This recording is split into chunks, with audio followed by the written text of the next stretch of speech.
जी ने भी क्वेश्चन पूछ रहे थे, आप जवाब दे रहे थे। जो मार्गदर्शन है वो बहुत बड़ी समस्या है कि भक्त समझ नहीं पाता कि मैं किस डिवोटी के पास जाऊं।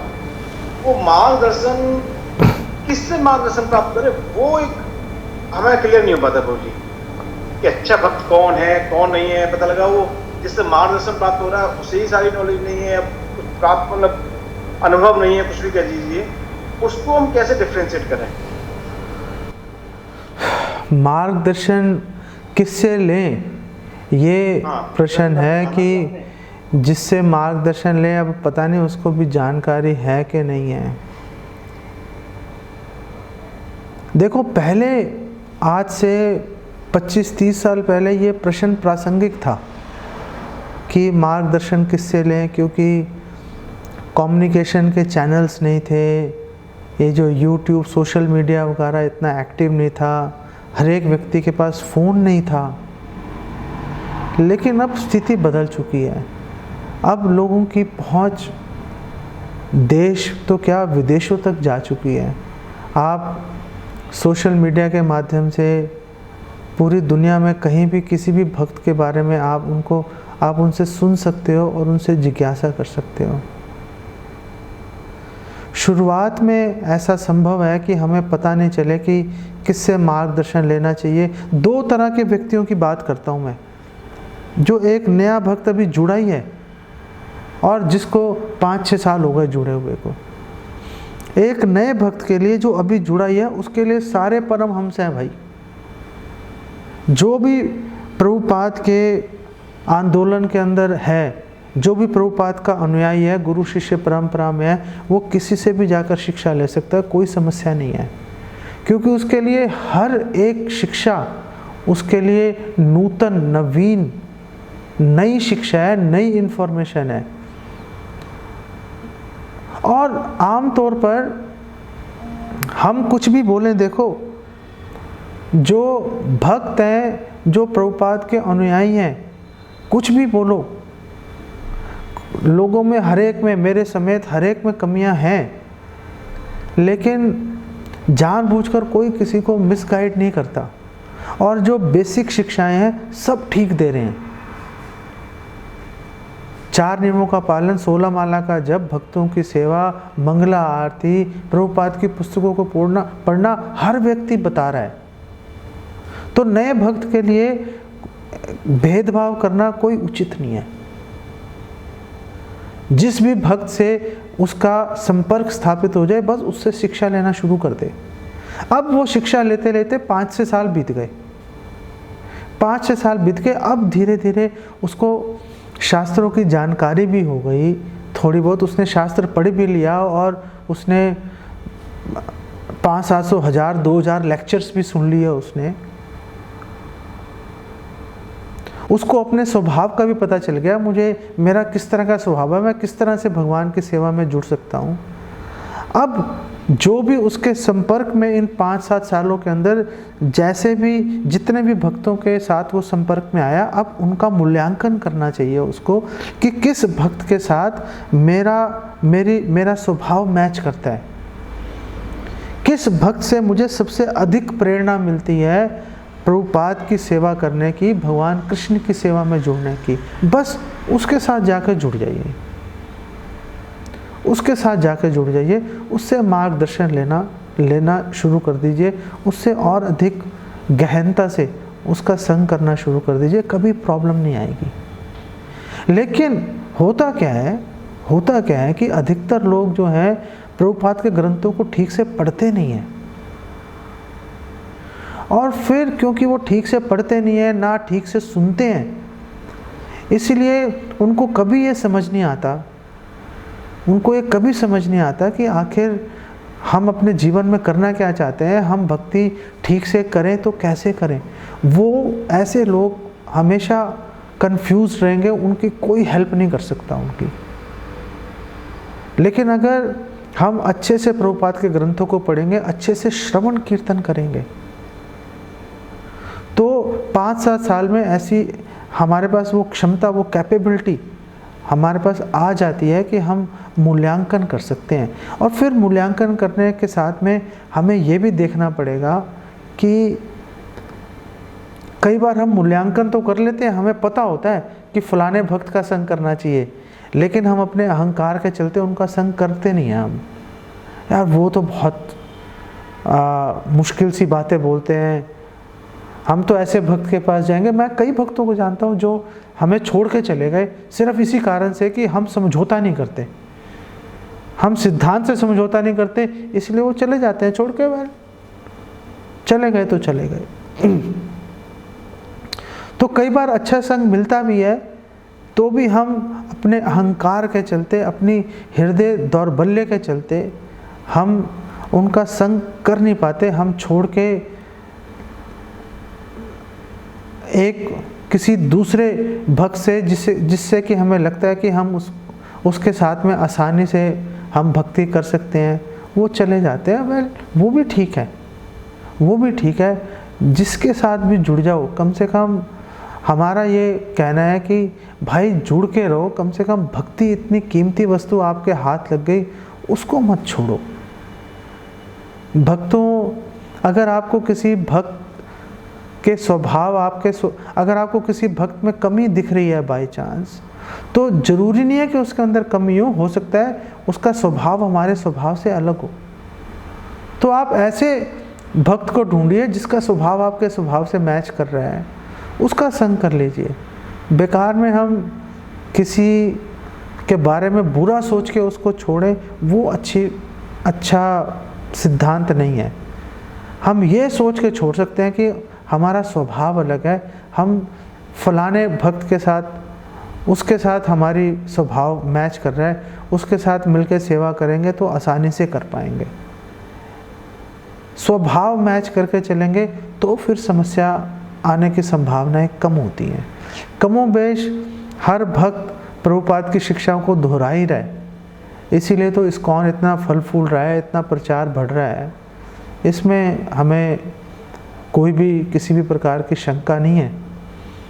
अब तो हमें स्वजातीय भक्त जो हमारे स्वभाव के अनुसार हमारा मार्गदर्शन कर सकता है, बस उसको ढूंढो और फिर उसके बस पैर पकड़ लो, उसको मत छोड़ो, तो जीवन आगे चलता जाएगा, फिर समस्या नहीं आती। अगर हम हर 2-4 साल में इधर उधर डगमगाएंगे, फिर प्रॉब्लम्स जीवन में हमेशा खड़ी रहती हैं।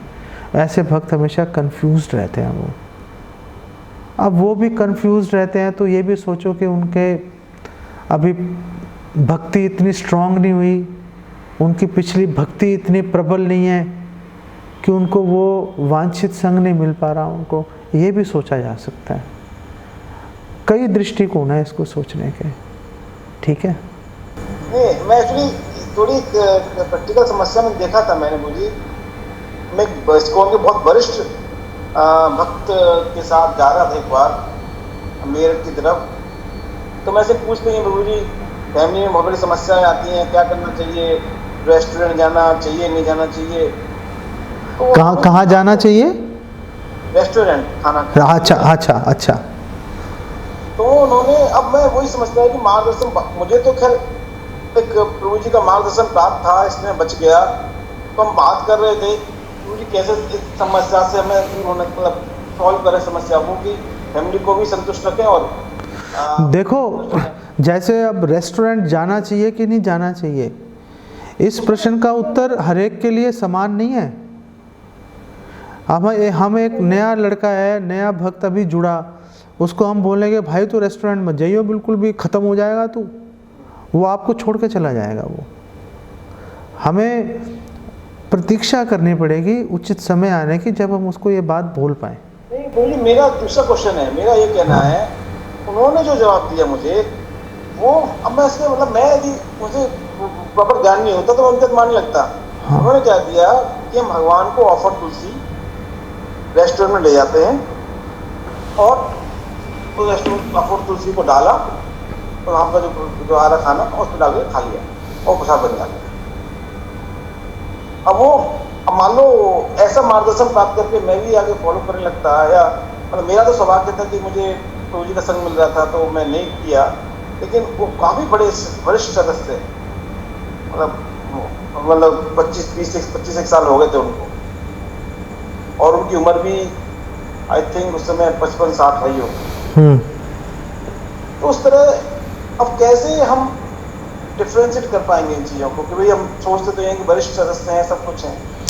देखो, वरिष्ठता की जो परिभाषा है, वरिष्ठता की परिभाषा को हमें देखना पड़ेगा। वरिष्ठता जो है उसको आंकने के लिए हमें उसकी साधना को देखना पड़ेगा, भक्त की उसकी नॉलेज को देखना पड़ेगा, और सबसे बड़ी बात है उसके व्यक्तिगत आचरण को देखना पड़ेगा।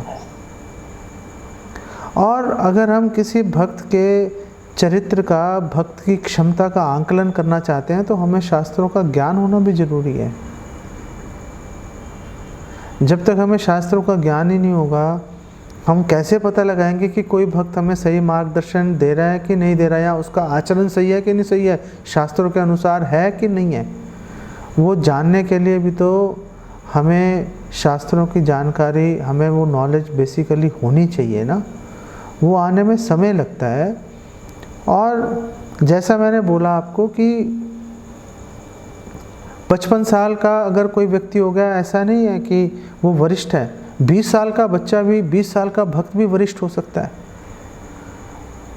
अगर वो अच्छे से साधना कर रहा है, अच्छे से सिद्धांत को समझता है, खुद आचरण कर रहा है, वो भी वरिष्ठ हो सकता है। हम उससे भी मार्गदर्शन ले सकते हैं।